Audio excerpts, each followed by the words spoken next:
Sir, ലോകമെമ്പാടുമുള്ള മരണകാരണങ്ങളിൽ ഏറ്റവും പ്രധാനപ്പെട്ട 4 കാരണങ്ങളിലൊന്നാണ് ന്യൂമോണിയ.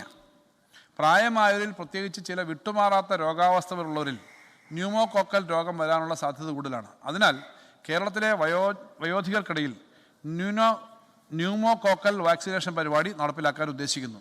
സാർ, BPL കുടുംബങ്ങളിലെ 60 വയസ്സും അതിനും കൂടുതലുള്ള പ്രായമുള്ള വ്യക്തികളെയാണ് ഈ പരിപാടി പ്രധാനമായും കേന്ദ്രീകരിക്കുന്നത്. ഈ പരിപാടിക്കായി 50 കോടി രൂപ മാറ്റിവെക്കുന്നു. സാർ, ഡയാലിസിസ് സൗകര്യമില്ലാത്ത എല്ലാ താലൂക്ക് തല ആശുപത്രികളിലും ഡയാലിസിസ് യൂണിറ്റുകൾ സ്ഥാപിക്കും. അങ്ങനെ താലൂക്ക് തലം വരെയുള്ള എല്ലാ ആശുപത്രികളിലും ഈ സൗകര്യമുള്ള ഇന്ത്യയിലെ ആദ്യത്തെ സംസ്ഥാനമായി കേരളം മാറും. ഇതിനായി 14.2 കോടി രൂപ മാറ്റിവെക്കുന്നു. സാർ, മലബാർ ക്യാൻസർ സെൻ്ററിന് 50 കോടി രൂപ, കൊച്ചിൻ ക്യാൻസർ സെൻ്ററിന് 30 കോടി രൂപ, RCCക്ക് 90 കോടി രൂപ, മെഡിക്കൽ കോളേജ് വഴിയുള്ള ക്യാൻസർ സെൻ്ററിലേക്ക് 30 കോടി രൂപ, ജില്ലാ താലൂക്ക് ആശുപത്രിക്ക് 3 കോടി രൂപ എന്നിങ്ങനെ ക്യാൻസർ ഉൾപ്പെടെ ക്യാൻസർ രോഗനിർണയത്തിനും ചികിത്സയ്ക്കുമായി 203 കോടി രൂപ മാറ്റിവെച്ചിട്ടുണ്ട്. കഴിഞ്ഞ വർഷത്തെ വിഹിതത്തെക്കാൾ എല്ലാ മേഖലയിലും നല്ല സാരമായ വർധന വരുത്തിയിട്ടുണ്ട്. സാർ, പെയിൻ ആൻഡ് പാലിയേറ്റീവ് പ്രവർത്തനങ്ങൾക്കായി സംസ്ഥാന പദ്ധതിയിൽ 6.5 കോടി രൂപ നീക്കിവെക്കുന്നു. സാർ, കാരുണ്യ ആരോഗ്യ സുരക്ഷാ പദ്ധതി 42.09 ലക്ഷം ദരിദ്ര കുടുംബങ്ങൾക്ക് സർക്കാർ എംപാണ്ട് സ്വകാര്യ ആശുപത്രി വഴി സൗജന്യ ആരോഗ്യ സുരക്ഷ ഉറപ്പാക്കുന്നു. അതിൽ വരുമാന പരിധി കണക്കിലെടുക്കാതെ എല്ലാ ഭിന്നശേഷിക്കാരും ട്രാൻസ്ജെൻഡർ വ്യക്തികളും ഉൾപ്പെടുന്നു. സാർ, ഈ പദ്ധതിക്കായിട്ട് 900 കോടി രൂപ നീക്കിവെക്കുന്നു. കഴിഞ്ഞ വർഷത്തേക്കാൾ 200 കോടി രൂപ അധികമാണ് സാർ ഈ വർഷം മാറ്റിവെക്കുന്ന വിഹിതം. Sir, Thiruvananthapuram medical college surgical robot സ്ഥാപിക്കുന്ന പദ്ധതിക്കായിട്ട് 12 കോടി രൂപ വകയിരുത്തുന്നു. കേരള ഡിജിറ്റൽ ഹെൽത്ത് മിഷൻ്റെ അടങ്കൽ 27.6 കോടി രൂപയും ഇൻഷുറൻസ് മെഡിക്കൽ സർവീസ് ഡിപ്പാർട്ട്മെൻറ്റ് 2.25 കോടി രൂപയും ഔഷധിക്ക് 2.3 കോടിയും ഹോംകോയ്ക്ക് 1 കോടി രൂപയും മാറ്റിവെക്കുന്നു. സാർ, ആധാർ മിഷൻ്റെ 2ാം ഘട്ടം സുസ്ഥിരമാക്കുന്നതിനായി 70.92 കോടി രൂപ വകയിരുത്തുന്നു. മെഡിക്കൽ കോളേജ് ആശുപത്രിയിലെ മാലിന്യ സംസ്കരണത്തിനായി 22 കോടി രൂപ മാറ്റിവെക്കുന്നു. ഇതിനു പുറമെ ആരോഗ്യ സേവന വകുപ്പിനും ഈ മേഖലയ്ക്ക് 3.10 കോടി കൊടുക്കുന്നു. ബിരുദ ബിരുദാനന്തര വിദ്യാർത്ഥികളുടെയും പാരാമെഡിക്കൽ കോളേജ് ഹോസ്റ്റലുകളുടെയും നിർമ്മാണത്തിന് 10 കോടി രൂപ മാറ്റിവെക്കുന്നു. DHSൻ്റെ കീഴിലുള്ള ആശുപത്രിയിൽ കാത്തിലാബ് ICU സ്ഥാപിക്കുന്നതിന് 7 കോടി രൂപ മാറ്റിവെക്കുന്നു. ഗോത്ര, തീരദേശ, ഒറ്റപ്പെട്ട പ്രദേശങ്ങളിലെ ആശുപത്രികളുടെ ആരോഗ്യ സംരക്ഷണ ഭവനങ്ങളുടെയും സൗകര്യങ്ങൾ വികസിപ്പിക്കുന്നതിന് 13 കോടി രൂപ മാറ്റിവെക്കുന്നു. DMAയുടെ കീഴിലുള്ള മെഡിക്കൽ കോളേജുകൾക്കായിട്ട് നീക്കിവെച്ചിരിക്കുന്ന വിഹിതം 259.93 കോടി രൂപയാണ്. ഇത് കഴിഞ്ഞ വർഷത്തേക്കാൾ 77.13 കോടി രൂപയാണ്. സാർ, ഇടുക്കി, കോന്നി, വയനാട്, കാസർഗോഡ് എന്നിവിടങ്ങളിലെ പുതിയ മെഡിക്കൽ കോളേജുകൾ കൂടുതൽ ശക്തിപ്പെടുത്തും. ഈ പദ്ധതിക്കായിട്ട് 57.09 കോടി രൂപ മാറ്റിവെക്കുന്നു. സാർ, ആയുർവേദ ഗവേഷണം മെച്ചപ്പെടുത്തുന്നതിനായിട്ട് 2.5 കോടി രൂപ മാറ്റിവെക്കുന്നു. ഇടുക്കി ഉടുമ്പൻചോലയിലെ പുതിയ സർക്കാർ ആയുർവേദ കോളേജിന് അഡീഷണലായിട്ട് 1.5 കോടി രൂപ കൂടി വകയിരുത്തുന്നു. സാർ, വേദന സാന്ത്വന വയോജന ആരോഗ്യ പരിചരണ കേന്ദ്രങ്ങൾക്ക് 5 കോടി രൂപ വകയിരുത്തുന്നു. പകർച്ചവ്യാധി നിയന്ത്രണം എന്ന പദ്ധതിക്ക് 12 കോടി രൂപയും സാംക്രമിക രോഗങ്ങളെ പ്രതിരോധിക്കാനുള്ള പ്രവർത്തനങ്ങൾക്കായി 13 കോടി രൂപയും വകയിരുത്തുന്നു. സ്ത്രീകൾക്കും കുട്ടികൾക്കുമുള്ള ആശുപത്രിയുടെ വിവിധ പ്രവർത്തനങ്ങൾക്ക് 9 കോടി രൂപ വകയിരുത്തുന്നു. കനുവ് പദ്ധതിക്ക് 108 ആംബുലൻസ് പദ്ധതിക്ക് 38 കോടി രൂപ, പബ്ലിക് ഹെൽത്ത് ലാബോറട്ടറിക്ക് 6 കോടി രൂപ എന്നിങ്ങനെ മാറ്റിവെക്കുന്നു. സാർ, ജില്ലാ ആശുപത്രികളിൽ മെനോപോസ് ക്ലിനിക്കുകൾ സ്ഥാപിക്കുന്ന പദ്ധതിക്കായിട്ട് 3 കോടി രൂപ വകയിരുത്തുന്നു. സാർ, നാഷണൽ ഹെൽത്ത് മിഷൻ്റെ വിവിധ ഘടകങ്ങൾക്ക് 40% സംസ്ഥാന വിഹിതമായി 465.220 കോടി രൂപ വകയിരുത്തുന്നു. PM അഭീം പ്രവർത്തനങ്ങൾക്ക് സംസ്ഥാന വിഹിതമായി 25 കോടി രൂപ വെക്കുന്നു. മൃതസഞ്ജീവിനി മറ്റിടങ്ങളിലെ ചികിത്സാ ചെലവ് താങ്ങാനാവാത്ത നിരവധി നിർധന രോഗികൾ ഈ പദ്ധതിയിലൂടെ പ്രയോജനം ലഭിക്കുന്നു. മൃതസഞ്ജീവിനി പദ്ധതിക്ക് 2.5 കോടി രൂപ മാറ്റിവെക്കുന്നു. സാർ, ഗ്രാമീണ കുടിവെള്ള വിതരണം. സാർ, ജൽജീവൻ മിഷൻ പദ്ധതി മറ്റ് വിവിധ സംസ്ഥാന പദ്ധതികൾ വഴി ഗ്രാമീണ ജനതയ്ക്ക് സുരക്ഷിതമായ പൈപ്പ് കുടിവെള്ളം ലഭ്യമാക്കുന്നതിന് പ്രത്യേക പ്രാധാന്യം നൽകിയിട്ടുണ്ട്. നിലവിൽ സംസ്ഥാനത്തെ ഗ്രാമീണ ജനസംഖ്യ 65.22% പേർക്കും പദ്ധതിയുടെ പ്രയോജനം ലഭിച്ചു.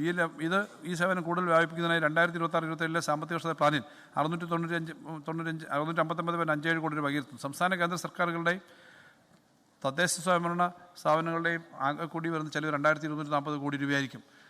ജൽജീവൻ മിഷൻ പദ്ധതിക്ക് നബാർഡിൽ നിന്ന് വായ്പയെടുത്ത 3750 കോടി രൂപ ഉൾപ്പെടെ ആകെ 9783.28 കോടി രൂപ സംസ്ഥാന സർക്കാർ ഇതുവരെ ചെലവഴിച്ചിട്ടുണ്ട്. സാർ, ഇതിൻ്റെ വിവിധ മേഖലകളിൽ ഗുണനിലവാര പരിശോധനയ്ക്ക് 11.56 കോടി രൂപയും നൂതന ആധുനിക സാങ്കേതിക മാനേജ്മെൻറ്റ് സമീപിച്ച് ജലവിതരണ മേഖലയിൽ പ്രവർത്തന കാര്യക്ഷമത വർദ്ധിപ്പിക്കുന്ന 58 കോടി രൂപയും ഗ്രൗണ്ട് വാട്ടർ ഉൾപ്പെടെയുള്ള മേഖലയ്ക്ക് 21 കോടി രൂപയും വാട്ടർ അതോറിറ്റിയുടെ പ്രവർത്തനങ്ങൾക്ക് 31 കോടി രൂപയും കമ്മ്യൂണിറ്റി നിയന്ത്രിത ജലനിധി പദ്ധതിക്ക് 32.35 കോടിയും വകയിരുത്തുന്നു. ഗ്രാമീണ മലിനജല നിവാരണ ശൃംഖലകൾ സ്ഥാപിക്കുന്നതിന് 70 കോടി രൂപ പൂർത്തീകരിക്കുന്നു. നിലവിലുള്ള പദ്ധതികൾ ജലവിതരണ സേവനം ഇല്ലാത്തതോ മതിയായ സേവനം ലഭ്യമല്ലാത്തതായ പ്രദേശങ്ങളിലെ പുതിയ പദ്ധതികൾ ഏറ്റെടുക്കുന്നതിന് നിലവിലുള്ള പൂർത്തീകരിക്കുന്ന 24 കോടി രൂപ മാറ്റിവെക്കുന്നു. പഴക്കഞ്ഞ പൈപ്പ് ലൈനുകൾ മാറ്റിവെക്കുന്ന നവീകരണ പദ്ധതിക്കായിട്ട് 48 കോടി രൂപ മാറ്റിവെക്കുന്നു. ഭൂഗർഭ ജല റീചാർജിങ് മഴവെള്ള സംഭരണം പദ്ധതിക്കായിട്ട് 12 കോടി രൂപ മാറ്റിവെക്കുന്നു. സർ, ഭവന നിർമ്മാണം ലൈഫ് മിഷൻ പദ്ധതിയുടെ പരിധിയിൽ വരാത്ത ഗുണഭോക്താക്കളെ സഹായിക്കുന്ന ലക്ഷ്യത്തോടെ EWS LIG വിഭാഗങ്ങളുടെ ഭവന നിർമ്മാണത്തിന് സബ്സിഡി നൽകുന്നതിനായി 33.19 കോടി രൂപ വകയിരുത്തുന്നു. ജീർണിച്ച വീടുകൾ പുനർനിർമ്മിക്കുന്നതിനും ഗുണഭോക്താക്കൾക്ക് ആവശ്യമായ അടിസ്ഥാന സൗകര്യങ്ങൾ ഉറപ്പാക്കുന്നതിനുമായി എല്ലാ വീടുകളും ഘട്ടം ഘട്ടമായി പുനരുദ്ധരിക്കുക എന്ന ലക്ഷ്യത്തോടെ MN ലക്ഷം വീട് പദ്ധതിക്കായിട്ട് 10 കോടി രൂപ വകയിരുത്തുന്നു. വനിതാ ശിശു വകുപ്പിൻ്റെ തൻ്റെ ഇടം പദ്ധതിക്ക് 2 കോടി രൂപ മാറ്റിവെക്കുന്നു. കേരള നിർമ്മിതി കേന്ദ്രം നൂതന സാങ്കേതിക വിദ്യകൾ ഉറപ്പാക്കുന്നതിനായി കേരള നിർമ്മിതി കേന്ദ്രത്തിന് നേരെയുള്ള പ്രവർത്തനം ഉയർത്തിക്കൊണ്ട് നിർമ്മാണ മേഖലയിൽ അത്യാധുനിക ടെക്നോളജി ഹബ്ബായി വികസിപ്പിക്കാൻ സർക്കാർ ലക്ഷ്യമിടുന്നു. നിർമ്മിതി കേന്ദ്രത്തിൻ്റെ പ്രവർത്തനങ്ങൾ ശക്തിപ്പെടുത്തുന്നതിനായി 13.25 കോടി രൂപ വകയിരുത്തുന്നു. ഗൃഹശ്രീ ഭവന പദ്ധതിക്കായിട്ട് 24 കോടി രൂപ വകയിരുത്തുന്നു. തൊഴിലും തൊഴിലാളി ക്ഷേമവും സർ, കേന്ദ്ര സർക്കാർ 4 പുതിയ ലേബർ കോഡുകൾ നടപ്പിലാക്കിയ സാഹചര്യത്തിൽ ഇതിൻ്റെ പ്രത്യാഘാതങ്ങൾ വിലയിരുത്തുന്നതിനും തൊഴിലാളി ക്ഷേമം ഉറപ്പാക്കുന്നതിനുള്ള പ്രതിജ്ഞാബദ്ധത സംസ്ഥാന സർക്കാരിനുണ്ട്. ഇതിൻ്റെ പ്രത്യാഘാതങ്ങൾ വിലയിരുത്തുന്നതിനായി ഒരു ദേശീയ തൊഴിൽ കോൺക്ലേവ് സംഘടിപ്പിക്കുകയും ചെയ്തു. തൊഴിലാളി ക്ഷേമ മേഖലകൾക്കായി 950.89 കോടി രൂപ വകയിരുത്തുന്നു. മുൻവർഷത്തെ അപേക്ഷിച്ച് പദ്ധതി വിഹിതത്തിൽ 436.45 കോടി രൂപയുടെ 84.83% വർധനമാണ് വരുത്തിയിരിക്കുന്നത്. സർ, തിരുവനന്തപുരം ടെക്നോ പാർക്കിലും എറണാകുളത്ത് ഇൻഫോ പാർക്കിലും ജോലി ചെയ്യുന്ന വനിതകൾക്ക് സുരക്ഷിതത്വവും നിലവാരവുമുള്ള താമസ സൗകര്യം ലഭ്യമാക്കുന്നതിന് കേരള സർക്കാരിൻ്റെ പുതിയ പദ്ധതി പ്രഖ്യാപിക്കുന്നു. ITR പാർക്കുകൾ നൽകുന്ന സ്ഥലത്ത് IT ജീവനക്കാർക്കുള്ള ഹോസ്റ്റൽ നിർമ്മിക്കുന്നു. പ്രാഥമികമായിട്ട് ആദ്യഘട്ടമായി ഇതിന് 5 കോടി രൂപ വകയിരുത്തുന്നു. പരമ്പരാഗത മേഖലയായ ബീഡി, ഖാദി, മുള, ചൂരൽ, മത്സ്യബന്ധനവും സംസ്കരണവും, കശുവണ്ടി, കയർ, തഴപ്പായ, കരകൗശല നിർമ്മാണം തുടങ്ങിയ തൊഴിൽ ചെയ്യുന്ന മേഖലകളിലെ തൊഴിലാളികൾക്ക് 1250 രൂപ നിരക്കിൽ ധനസഹായം നൽകുന്നതിനുള്ള പദ്ധതിക്ക് 107 കോടി രൂപ വകയിരുത്തുന്നു. തൊഴിലിനായി കേരളത്തിലെത്തുന്ന അന്തർ സംസ്ഥാന തൊഴിലാളികളുടെ ഉന്നമനത്തിനായി വിവിധ പദ്ധതികൾ നടപ്പിലാക്കുന്ന ഏക സംസ്ഥാനമാണ് കേരളം. ഈ പ്രവർത്തനങ്ങൾ തുടരുന്നതിന് 5.75 കോടി രൂപ വകയിരുത്തുന്നു.